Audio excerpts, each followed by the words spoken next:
James Dorlin on pole position as the lights go red for the last race of the day.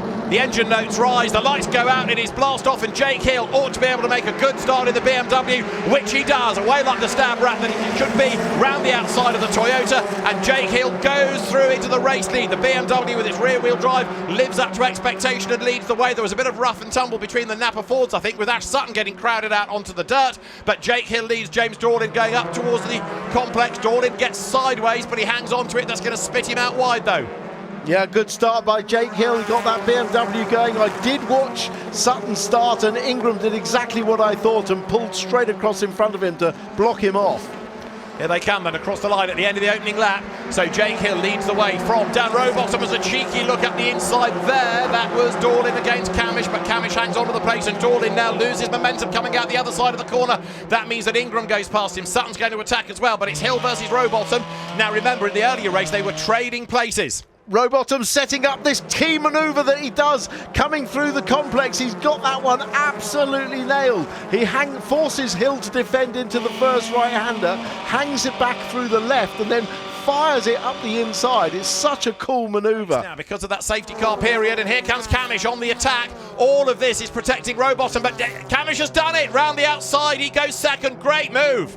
That was a brilliant move. Really pulled off with precision. So he can go faster. Sutton, Lloyd, Patterson all being warned about track limits. This is Camish now having to think about defending from Ingram for third place rather than attack. But look, Hill's getting closer to Rowbottom again through the chicane. The wheel lifting forward of Camish is right there ahead of Ingram. Sutton is next up, so Ingram's on the attack, he's on the defence as well. The leaders go by, 7/10 becomes half a second, and Jake Hill still has 2 more laps of boost available than does Rowbottom. This is building up really nicely. It certainly is. The gap is splitting between them. Look at Sutton, he's looking a bit more urgent now. Looks at the outside, then cuts back to the inside. Is he going to do a Rowbottom and all the way around the... He's teeing it up, and he's done it. Oh, side by side, they clash. Ingram gets wide on the grass. He'll have to lift off.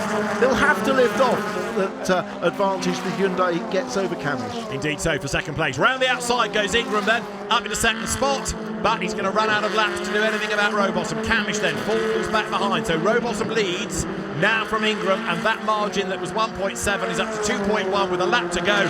It's almost game over in terms of any more places gained for Ingram, because the gap is just too great unless there's a problem for the race leading Ford.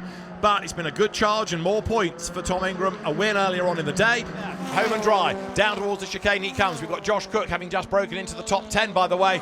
But Dan Rowbottom it is who comes into the chicane as the final race leader, soon to be race winner of the day. He's about to accelerate his way now up towards the timing line. Dan Rowbottom wins at Thruxton. A second win of the season for Dan Rowbottom. Second goes the way of Tom Ingram. Third across the line, Dan Camish. Senna Proctor is fourth.